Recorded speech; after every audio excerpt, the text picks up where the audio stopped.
Isabelle Laurent paused beneath the soaring crystal chandelier, its prisms scattering pale light across the marble floor of the Grand Meridian's lobby.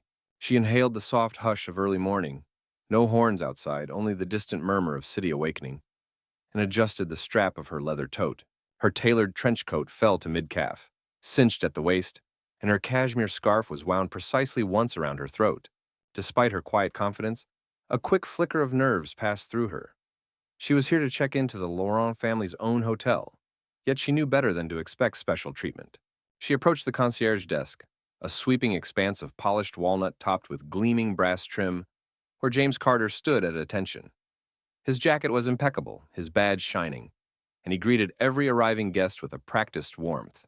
As she stepped forward, the polished nameplate on his desk reflected back. James Carter, Concierge. He dipped his head in greeting. "Good morning," Isabel said, her voice smooth as silk. "I have a reservation under Laurent for the presidential suite." She extracted a slim card from her wallet, her personal Platinum Elite membership, and placed it on the counter, just as hundreds of loyal customers did each week. The card's subtle watermark glinted, but James's gaze drifted instead to the tabloid clipping tucked beneath his monitor. Former First Lady spotted at Grand Meridian's gala. His attention remained glued to the flurry of VIP arrivals in the lobbies. Mirrored vestibule. James typed something into his terminal without a word. The lobby's hush swallowed the click-clack of keys. At his side, a bell stand held golden-rimmed call buttons, each one silently waiting. He glanced up only long enough to say, "I'm sorry, Ms. Laurent, but the presidential suite is not yet ready. It won't be available until after 2 o'clock. Perhaps you would care to wait in the club lounge?" His tone was courteous, but his eyes never truly saw her. Isabel managed a polite smile. "Of course," she said, lifting her shoulders slightly to mask her disappointment. "I'll return later." She passed by without ceremony, watching the swirl of porters, delivering luggage for the family from the oil magnate wing, their scarves trailing behind them like banners. Each step away from the desk felt strangely hollow. This hotel had been her childhood playground, every corridor and service door imprinted in her memory. She drifted toward the pewter-toned chairs of the club lounge, brushing past the polished banquette where two corporate representatives discussed merger details over steaming lattes. The scent of freshly baked brioche floated through the air, mingling with lemon zest and mahogany polish. She sank into a leather armchair, tucking her coat beside her, and sipped water from a cut crystal tumbler offered by an attendant. How easily James had dismissed her. No recognition, no welcome, not even a hint of familiarity. Her mind replayed mornings she'd spent in this very lounge as a child. Her uncle, Philippe Laurent, seated at that same round table by the window, reading the market reports and offering her a croissant from the hotel kitchen. She remembered the pride in his smile when he introduced her to staff. "My niece, Isabel. One day she'll help me run this place." Now, as she surveyed the polished tables and the potted orchids arranged in symmetrical perfection, she felt the old ache of invisibility. Minutes turned to half hours. She closed her eyes briefly, letting the hush cradle her thoughts. Outside, the fountain in the circular drive tinkled water against its tiers. Beneath the lounge's thick carpeting, her legs felt the gentle hum of central air. When at last she rose to leave, her reflection in the mirrored wall startled her. A poised woman in a custom-cut coat, a silent question in her dark eyes. At the concierge desk, James looked up as she approached for the second time. His lips curved into a practiced smile, but his gaze failed to sharpen. "Your suite is still unavailable, Ms. Laurent," he said, unchanged from hours earlier. He offered her a printed voucher for complimentary breakfast and a voucher for spa access. "I apologize for the inconvenience." Isabel reached a hand to her scarf, steadying herself. "Thank you," she replied, her voice still calm. As she accepted the vouchers, her fingers brushed his, and James jerked a startled glance, but only for an instant. She lifted her eyes to his nameplate once more, then turned away, the smooth veneer of the lobby warping for a moment into an alien space. She drifted toward the grand staircase, carpeted in deep burgundy, and ascended 2 flights to the mezzanine. There, she found the library alcove, where leather armchairs invited solitude. She settled into one, unfolded the breakfast voucher, and, in elegant script, under her name saw the signature, P. Laurent. The initial stung, a quiet reminder that her family's legacy lay buried beneath the surface of corporate protocol. As sunlight shifted through the high-arched windows, Isabel traced the lettering with her finger, each curve a silent testament. Tomorrow, She would ensure the concierge knew her face and her rights. But today, she would savor the hush of this private refuge, where the Laurent name still carried weight, even if the staff had yet to learn its meaning. And as she sank deeper into the armchair, the scent of leather and old books wrapping around her, she promised herself that by afternoon, the Grand Meridian would welcome its rightful heiress with the respect she deserved. Isabel emerged from the hushed sanctuary of the library alcove as afternoon light slanted through the arched windows, dust motes dancing like tiny sparks in the golden beam. She tucked her breakfast voucher into the pocket of her coat and let her fingertips graze the embossed initials P. Laurent, a silent reminder of her place in this grand institution. The lobby's marble floor stretched before her, its veins of charcoal and ivory gleaming beneath the cluster of chandeliers overhead. She drew in a slow breath, steadying the flutter of frustration in her chest, and moved toward the concierge desk once more. James Carter looked up as she approached, his expression courteous but distant. A uniformed porter stood behind her, clutching the crisp corners of a linen-wrapped package. The porter's polite, "Good afternoon, Ms. Laurent," tugged at Isabel's composure. She forced a warm smile. "Good afternoon, James. I just wanted to check if my suite is ready yet." He tapped at the screen again, lips pressed into a thin line. The bell on the counter chimed as two bellhops wheeled a brass luggage cart by, one stacked with the oil baron's embossed trunks, the other trailing a silk-clad socialite's mink muff. James's gaze flicked to them, then back to her. "I'm sorry, Ms. Laurent, but housekeeping has run behind schedule. We expect the suite to be ready by 6. His apology was precise, but his eyes never lingered beyond his monitor. Isabel's pulse thudded. She drew in another quiet breath. 6 o'clock, she repeated, voice cultured. She glanced at her watch, its face a sliver of moonlight against her wrist. That's 4 hours from now. She paused, trying to keep the edge from her tone. Is there another room you might have available? Perhaps a deluxe junior suite?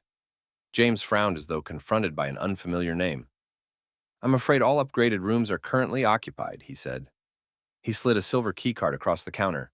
However, I'd be happy to arrange a complimentary cocktail in the lounge bar while you wait. Isabel caught the keycard's cold reflection and returned her gaze to James. Thank you, she said softly, but I need to prepare for my meeting with our architect at 5:30. Her uncle's secretary would be calling within the hour, expecting her to be fresh and ready. She tucked the card into her wallet and turned away, the porter's eyes following her, apologetic yet powerless. The velvet ropes of the lounge parted before her as she passed, and she crossed back under that great chandelier, the hush swallowing her shoe's soft click. She hovered at the marble staircase, then decided to seek out the spa, a quiet place to regroup. The desk was tucked behind a carved oak screen, its lacquered surface gleaming under subtle sconces. The spa attendant rose with a perfunctory bow.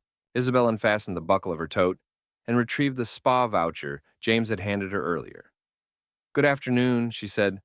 I'd like to use my complimentary spa treatment, please. The attendant's smile trembled a fraction. Certainly, Ms. Laurent, she replied, scanning a screen. Her lips tightened. I'm terribly sorry, but today's slots are fully booked. We can offer you a treatment tomorrow at noon. She extended a glossy brochure of available packages. May I interest you in afternoon tea in the Persian lounge instead? Isabel closed her eyes for a moment, tasting disappointment like dry smoke in her throat. Thank you, she said, voice measured, but I'll wait for my suite. She tucked the brochure back into her tote and slipped past the attendant, the polished wood door clicking softly behind her. In the corridor, the scent of eucalyptus and lavender faded as she descended to the lower level, where the business center offered another refuge. She paused outside the glass doors, peering into rows of leather armchairs and glowing screens. The hush inside spoke of productivity and quiet concentration. She entered and settled at a high table, placing her phone and laptop before her. She tapped out an email to her uncle's assistant. Delayed arrival to 5:30 meeting, awaiting suite readiness. She added a polite apology, then deleted it, realizing she had no reason to apologize for a delay caused by her own hotel. Tapping fingers on the trackpad, she scrolled through designs for the new Laurent Wings lobby, her professional curiosity flickering to life. The rendering showed vaulted ceilings and a waterfall feature, her ideas sketched months ago, now destined to reshape this very space. Yet here she waited, unrecognized by the staff who served beneath the murals she had commissioned. Frustration softened into resolve. She would reclaim her place, not through privilege, but through presence. A notification chimed. Room service calling to confirm her lunch order, left uncollected this morning. She nodded to the business center attendant when the call connected. Yes, please send grilled salmon and the garden salad to my table, she said. Thank you. When the call ended, she closed her laptop, gathered her things, and retraced her steps up to the lobby. At 2 o'clock, she returned to the concierge desk for a fourth time. The midday crowd had shifted to early afternoon families, and the lobby's hush felt more restless. James looked up, lifting his pen in greeting. He tapped a few keys, then shook his head. I'm very sorry, Ms. Lorne. Still no word from housekeeping. His apology finally cracked something in her careful composure. She set down her tote with a firm thud. James, she said, voice low but steely, I am not a typical guest. My family owns this hotel. My uncle will want to know that his granddaughter is being told to wait for a room that he personally funded. She let the words hang in the soft electric hum. James blinked as though awakening. His shoulders stiffened and his eyes widened. The polished calm slipped. He nodded once, slowly. Of course, Ms. Laurent, he stammered. He reached for the phone. Isabel turned, her back straight, glancing around the lobby's marble expanse. Porters paused with luggage carts. The spa attendant watched from her station, and the public peered from behind plush chairs. They had all witnessed her claim her identity in one crisp sentence. Moments later, James reemerged with a keycard in hand, rotation of his shoulders betraying the urgency behind the facade. Your suite is ready, he announced, voice unsteady. He gestured toward the concierge aisle. Allow me to escort you. He motioned to a bellhop, who hurried past with a gleaming trolley. Isabel offered James a small, cool smile. A smile that spoke of acknowledgement long overdue. Then stepped past the desk, the hush of the lobby parting before her, as the granddaughter of the hotel's owner finally took what was always hers. The Grand. Ballroom's double doors swung open into a swirl of silk and crystal as Isabel Laurent stepped inside, the hem of her emerald chiffon gown trailing like a ribbon behind her. Hundreds of candles flickered in wrought iron candelabras, casting golden light across the marble floor patterned with interlaced fleur-de-lis. A string quartet nestled in the corner played a gentle waltz, the violin's sweet weep mingling with the low murmur of guests exchanging pleasantries over champagne flutes. Waiters in ivory jackets wove through the crowd, offering trays of smoked salmon canapes and petits fours dusted with gold leaf. She paused beneath an arch of white orchids, framing a towering ice sculpture carved into the hotel's emblem. The scent of fresh blooms drifted through the air, punctuated by the faint tang of polished brass from the balconies overhead. Across the room, groups of local dignitaries laughed behind fans of lace, while the city's social elite admired the new crystal chandeliers glittering like constellations. Yet none of the bright eyes turned to her. Isabel moved along the perimeter, past a table of elder statesmen toasting the Laurent family's recent donation to the city hospital, past the pastry chef demonstrating sugar-spun roses, past the concierge staff clustered near the gilded elevators, their backs uniformed and unseeing. Each time she offered a polite nod, they smiled at someone else.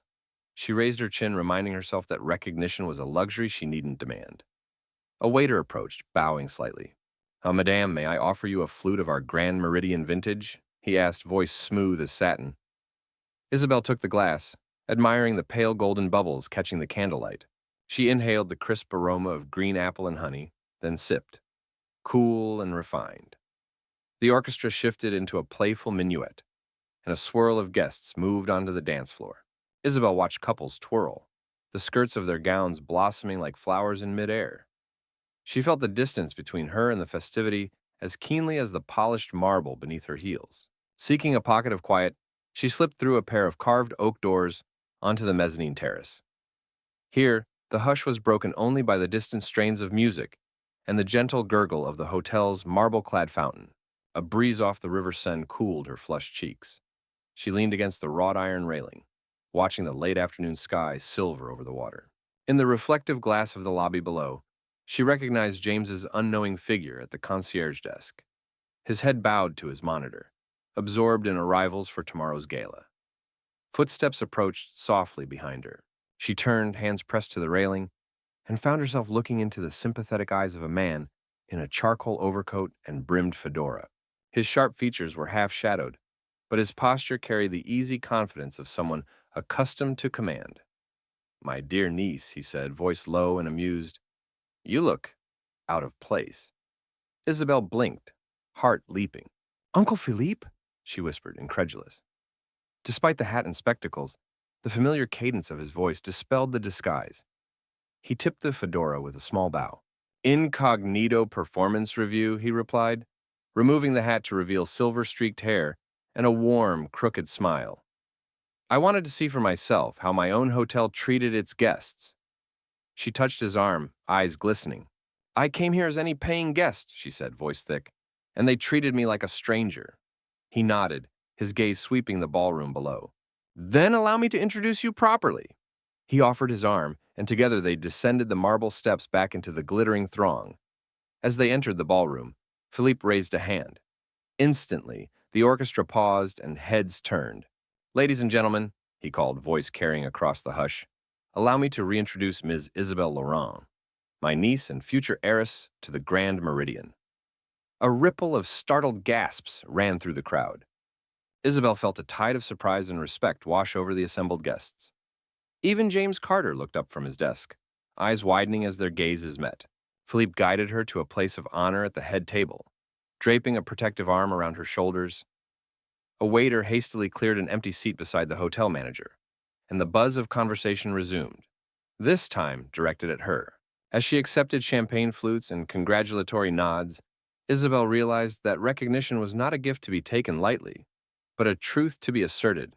Her uncle's discreet yet decisive reveal had rewritten her story in a single breath. No longer invisible, she was at last seen as the one who truly owned this place. The music swelled again as the quartet struck up a vivacious allegro, and Isabel found herself swept from the mezzanine back into the glittering swirl of the grand ballroom. Her uncle, Philippe Laurent, guided her through the crowd with a father's ease. Each nod and handshake he offered was met with enthusiastic recognition and deference. Whispers trailed in their wake. "Mr. Laurent, so wonderful to see you." "Madame Laurent, what a surprise."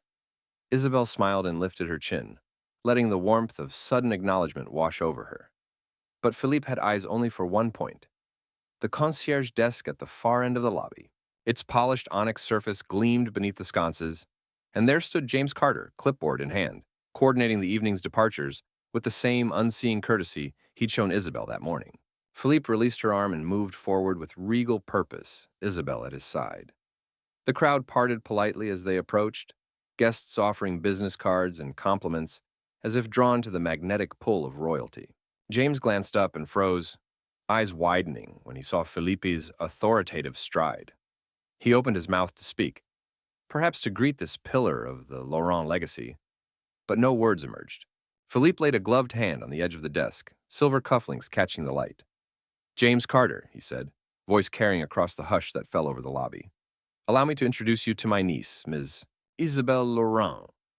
His words rang like a silver bell, reverberating through the marble columns and the towering palms flanking the reception area. James's jaw tightened as he finally registered Isabel beside Philippe. The same Ms. Laurent whose request he had deflected twice before. His shoulders stiffened and he cleared his throat. "Mr. Laurent," he stammered, glancing from uncle to niece, I am profoundly sorry. I was not aware." Philippe inclined his head, cutting him off gently but firmly. "Awareness is not automatic, James. Recognition must be earned." He turned to Isabel and offered his arm. "Isabel, let us show you to your suite." Then, with crisp formality, he looked back at James. "And I believe a letter of apology is in order. One that I trust you will deliver in person." James's cheeks flushed as a chorus of murmurs rose from the assembled guests. He bowed deeply. "Ms. Laurent, Mr. Laurent, please accept my sincerest apologies. I failed in my duty." He reached beneath the desk and withdrew a small velvet box. Opening it revealed a polished key emblazoned with the hotel's crest. "This is the key to your presidential suite, granted with my deepest regret and utmost respect. I will personally escort you." At that moment, the hotel manager, Ms. Rivera, emerged from behind the concierge cluster, her expression a mixture of surprise and contrition. She swept forward in her tailored sheath dress, her heels clicking against the marble. Mr. Carter plainly needed reminding, she said, voice clear. Ms. Laurent, allow me to offer you not only the presidential suite this very instant, but also a courtesy dinner in the private dining salon, prepared by our executive chef himself. Isabel lifted her chin and offered a gracious nod. Thank you, Ms. Rivera, she said softly, the politeness of a lifetime of social grace warming her tone. She accepted the key from James's trembling hand, then placed one elegant finger under her uncle's arm. The three of them turned together and began to walk down the central aisle, the crowd parting as if before a royal procession. As they passed the silver-framed check-in desk, James fell into step behind them, his every step echoing a promise to himself, to memorize every Laurent name and face, to ensure no future heir found themselves waiting in a cold lobby. Isabel allowed herself a small smile as the private corridor doors swept open to reveal golden lanterns and plush carpeting leading to her suite. The hotel's hidden harmony had been restored, and in that moment, Isabel knew that true welcome was not simply in the velvet ropes or the hall's grandeur, but in the quiet respect afforded to every rightful guest, especially those born to the legacy that shaped these halls. The dawnlight filtered through the floor-to-ceiling windows of the presidential suite as Isabel Laurent awoke to the soft hum of city traffic below. Silken curtains pooled like liquid ivory at her feet, and the air smelled faintly of white tea and freshly polished mahogany. She stretched beneath a cloud of Egyptian cotton linens, the cool sheets sliding against her skin as she swung her legs over the side of the bed. Before her stood a small crystal carafe of water and two glasses, alongside a note written in the calligraphic ink. Ms. Laurent, good morning. Your breakfast of smoked salmon roulade, truffled scrambled eggs, and fresh berries awaits in the private dining salon. I will see you there at your convenience. James Carter, Concierge. Isabel rose and pulled on a plush robe embroidered with the hotel's crest, then padded across the pale marble floor to the mirrored wardrobe, where her gown from last night still hung, its emerald chiffon folded carefully on a padded hanger. She smiled at its brilliance, a reminder of the evening's transformation from overlooked guest to honored heiress. Tucking a loose strand of hair behind her ear, she stowed her robe and gown in the wardrobe and stepped into custom slippers that felt like satin clouds beneath her feet. She made her way down the carpeted corridor, each step hush soft, until she reached the private elevator bank, its brass doors engraved with her uncle's family crest. James was waiting outside, clipboard in hand and a gentle smile on his face. Good morning, Ms. Laurent, he said, lifting a single white glove in greeting. Breakfast is ready whenever you are. The sincerity in his tone was unmistakable. Yesterday's awkward apologies had blossomed into genuine respect. She nodded and stepped into the elevator, its polished wood panels reflecting their silhouettes as James pressed the button for the private salon. The elevator opened onto a small antechamber lined with pressed linen armchairs and a rosewood sideboard bearing fresh orchids. Through an arched doorway, the private dining salon emerged, a sunlit room with views over the city park, walls clad in hand-painted frescoes of peacocks and vines, and a round table set for two beneath a shimmering Murano glass chandelier. A white-gloved waiter stood at attention, and behind him, James presented the menu he had tailored based on her known preferences. Smoked salmon roulade with dill cream cheese, truffled cage-free eggs, petite seasonal berries, and organic whole-grain toast, he recited, placing a linen napkin in her lap. You also have freshly squeezed grapefruit and ginger juice, as requested. Isabel allowed herself a slow exhale of contentment. Thank you, James, she said, her voice warm. She took her seat and watched as the waiter unveiled each dish like a jewel. The roulade sliced into tight spirals, rose pink and flecked with green, eggs crowned with black truffle shavings, berries glowing in their silver bowl. She tasted the eggs first, luxurious, with an earthy whisper of truffle, then savored the salmon roulade's silky tang. Outside the window, cherry trees in blossom framed a fountain spray, the park's birds beginning their morning chorus. Between bites, Isabel and James conversed easily. He told her of the evening's smooth gala, how the staff had rallied to ensure every guest found their place once her uncle intervened. She listened, offering genuine praise for the transformation. Your leadership made all the difference, she said. This hotel has meant so much to our family. He smiled, searching her eyes. It is our privilege to serve you. When the last crumbs were cleared, James excused himself with a soft bow.